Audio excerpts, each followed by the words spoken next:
ओशो बार बार एक शब्द विस्मय के भाव पर बहुत जोर लगाते थे।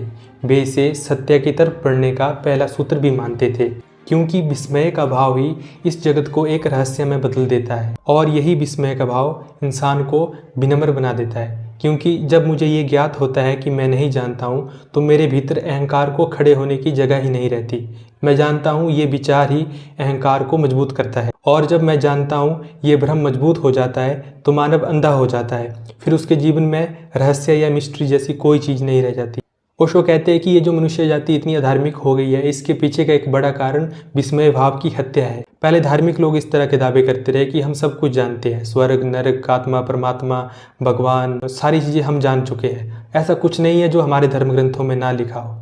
जीवन का सब जान लिया, सब व्यर्थ हो गया, क्योंकि अर्थ वही होता है जहाँ कुछ जानना शेष रहता है। धीरे धीरे ये दावा इतना गहरा होता गया कि हमारे मन से ख्याल ही उतर गया कि हमें भी कुछ जानना है। हम सबकी यही हाल है। अपने जीवन में जितनी भी चीज़ों को हम पकड़ कर बैठे हुए हैं, उनमें से 90% चीज़ें तो वैचारिक ही है और हम उन्हें सिद्धांत मानकर पकड़ कर बैठे हुए हैं। उम्र के किसी पड़ाव में जब हम मंथन करेंगे तो सोचो कैसा लगेगा जब हमें पता लगेगा कि हमने अपनी पूरी उम्र किसी दूसरे के विचार के तले गुजार दी। इसलिए हमें विस्मय के भाव का होना जरूरी है, क्योंकि ये हमें सीखे हुए ज्ञान के प्रति एक समझ, एक होश, एक जागृति देता है।